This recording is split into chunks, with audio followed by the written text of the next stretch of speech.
for reading.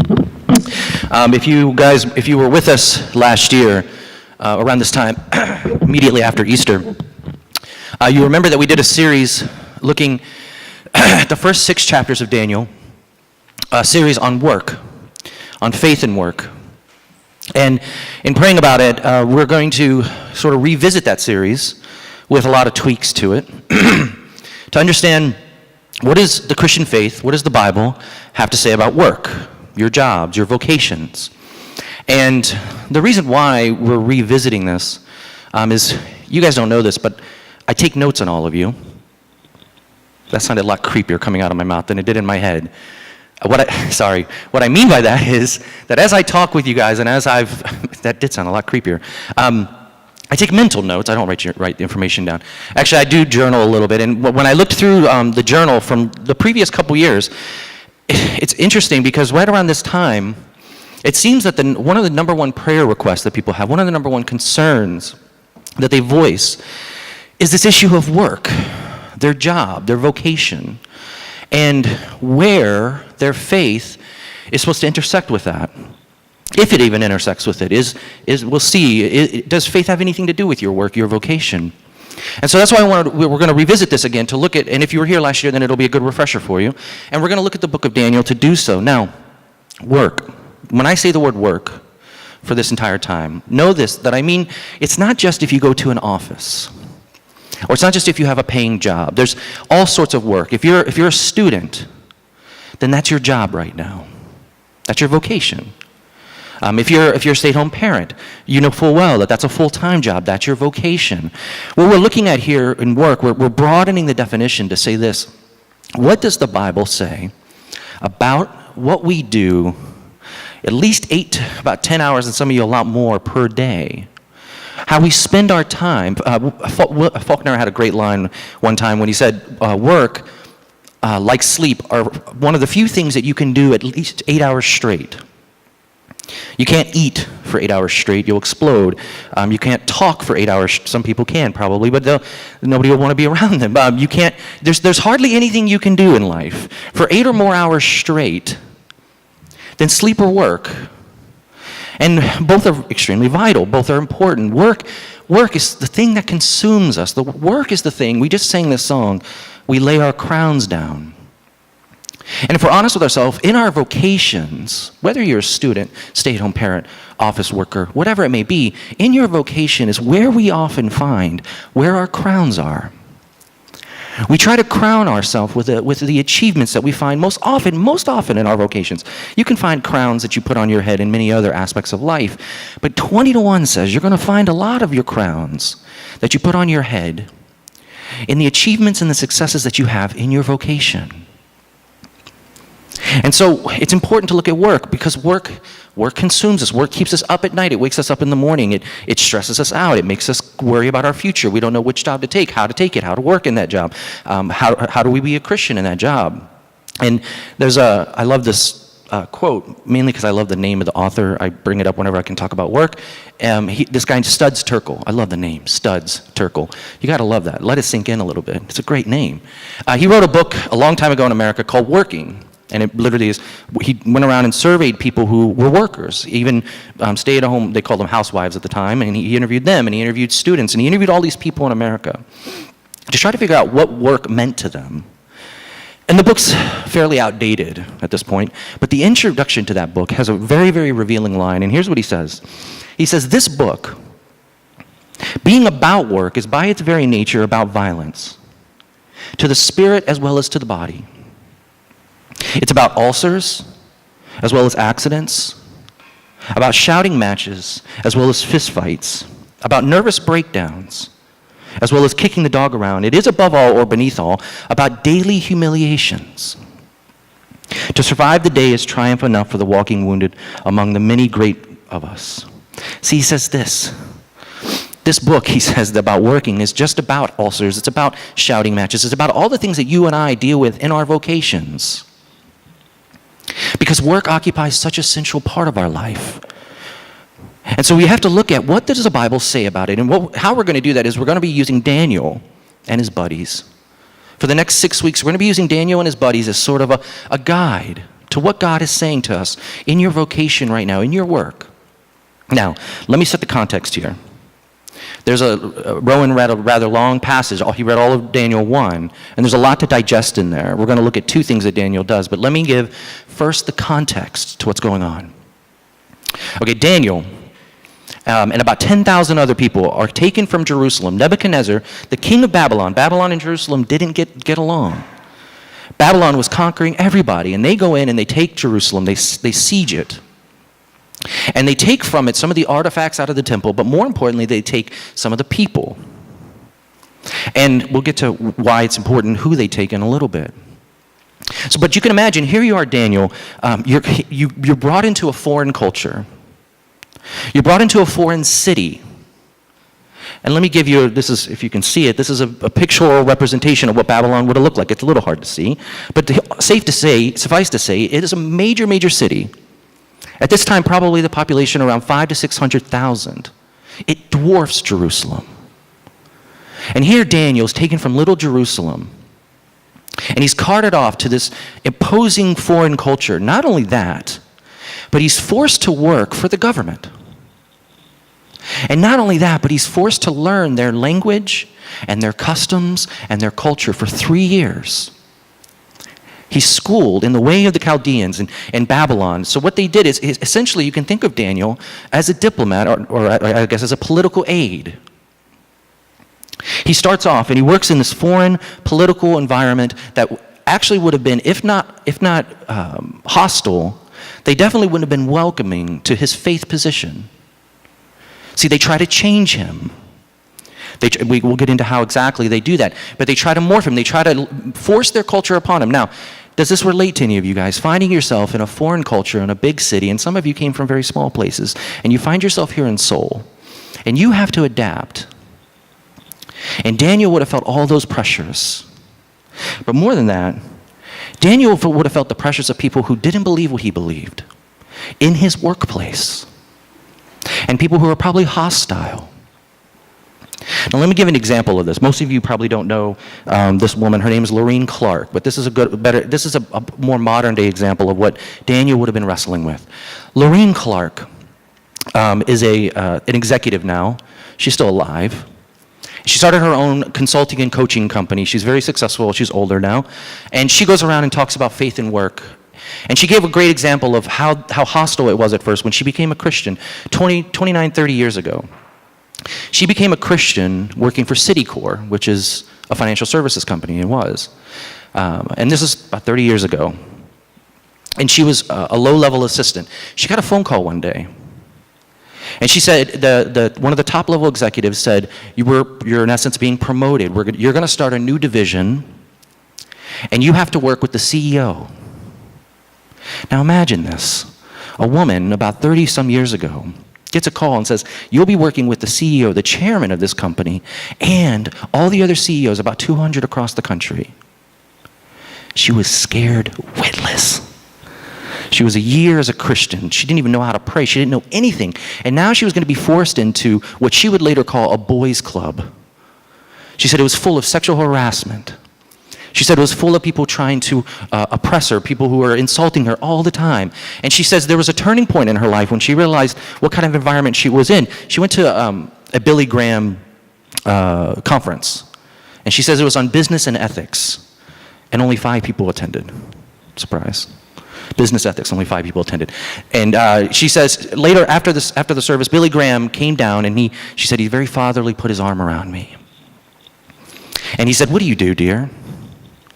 She says, well, funny that you should ask. I'm now working hand in hand with the CEO of Citicorp and all these others, the chairman and all these other CEOs and top level executives.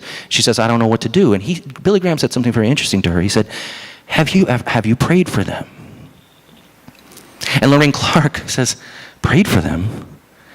I don't even like them. See, Lorene Clark, she was a Daniel. She was forced into this environment, foreign to her, with almost a language she said she didn't understand. She didn't understand the breed of these people that she was working with. And she felt alone. She felt adrift. And she says, pray for them. I don't even like them. See, in the Bible, what we see for work is that ultimately God places us, and this is echoed again in Jeremiah 29.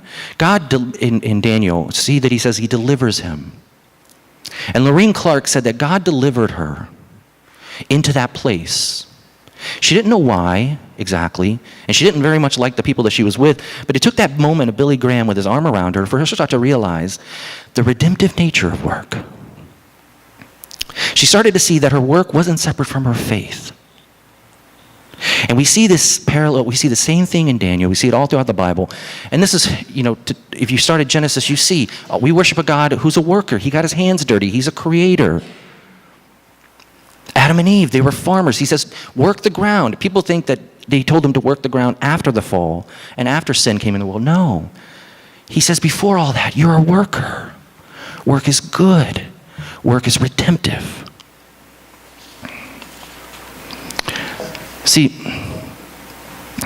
let me give an illustration of this, and then I'll give you this quote.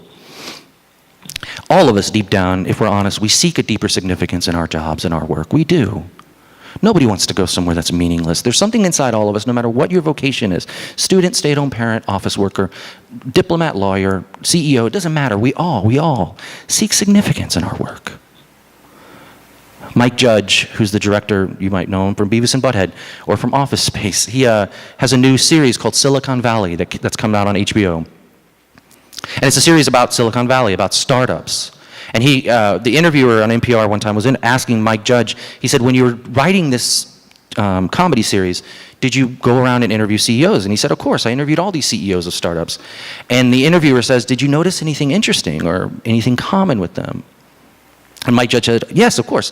He said, every one of them would tell me their business plan. Every one of them would tell me how much money they're going to make. And every one of them would tell me how their go-to-market strategy was going to be better than everybody else's. All of them had all these grand plans. And he says, the one thing that was very interesting? He said, they always end. They say, here's my business plan. Oh, and we're going to make the world a better place.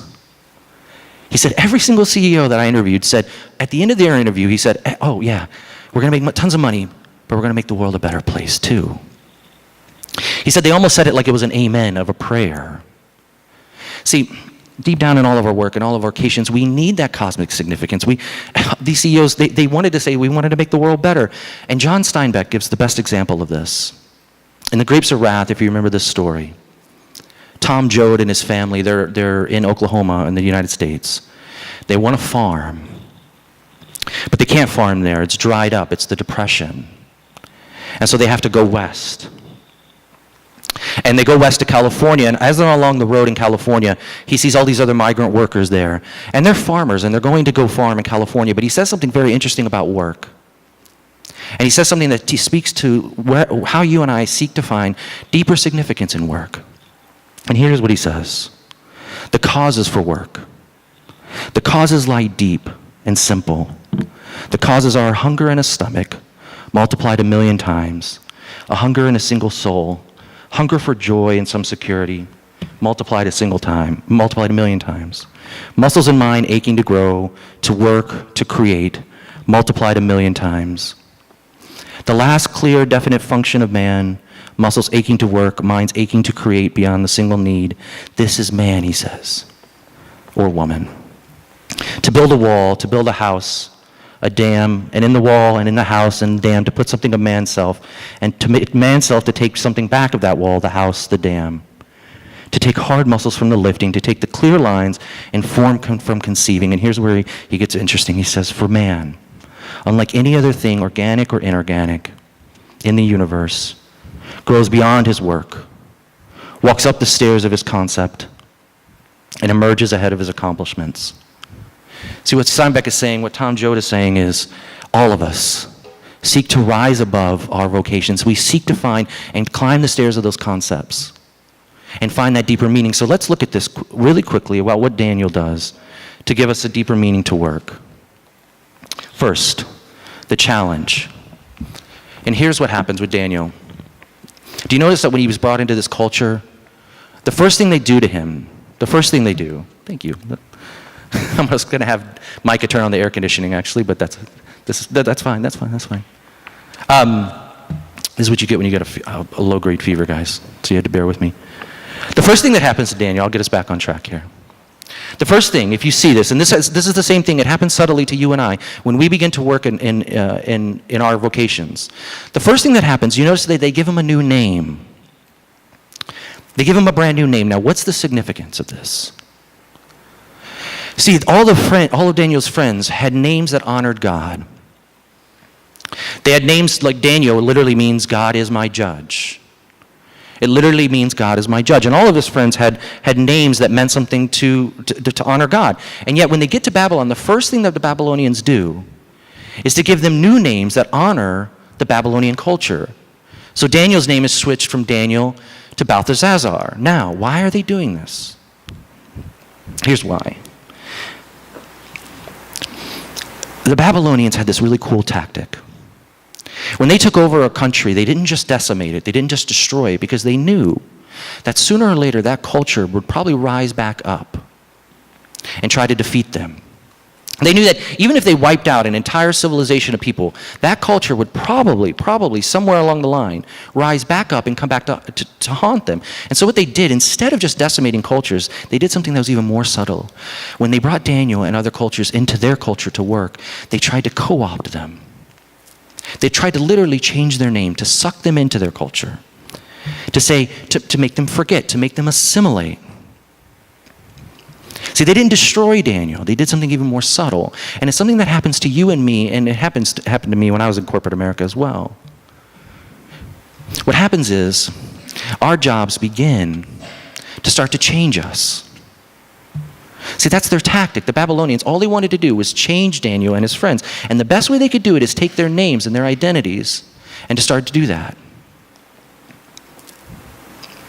See, this is what I like to call the vortex of work. Okay? Now here's this guy. Some of you can associate with this.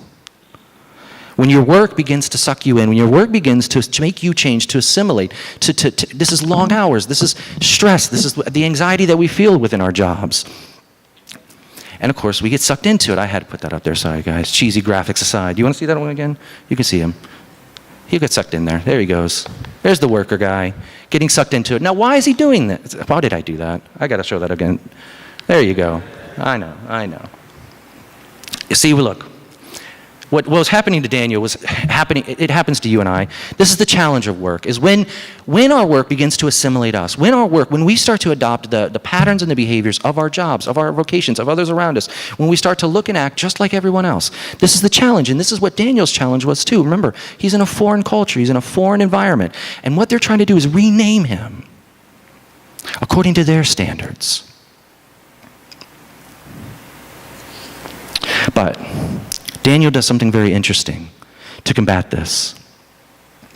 Now, this is very important for Christians and being a Christian in the workplace or in your school or in any vocation that you have.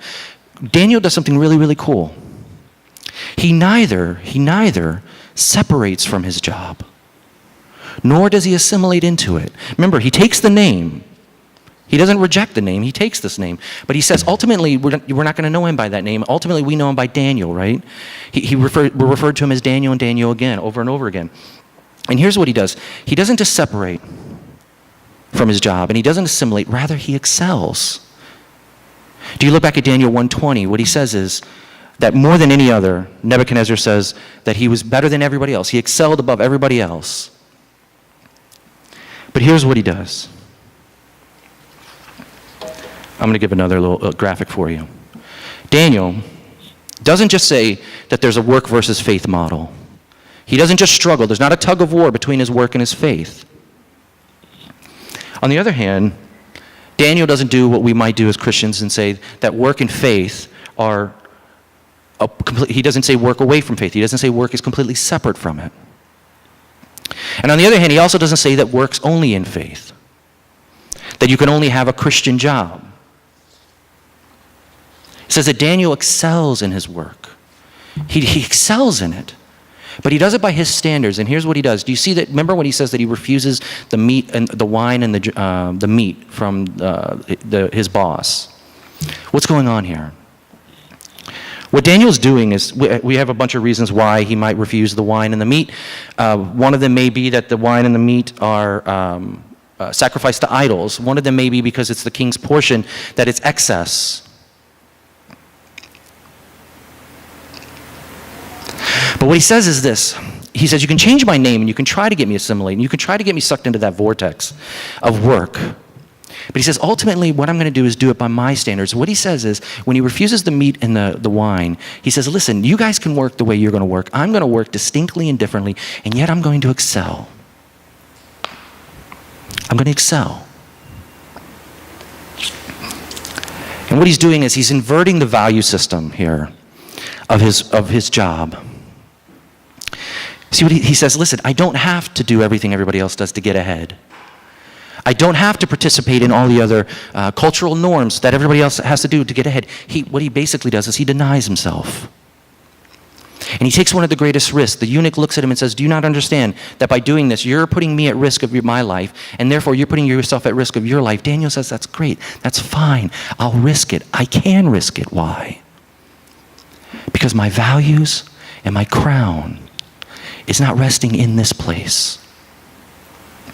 It takes extreme boldness for Daniel to take this risk.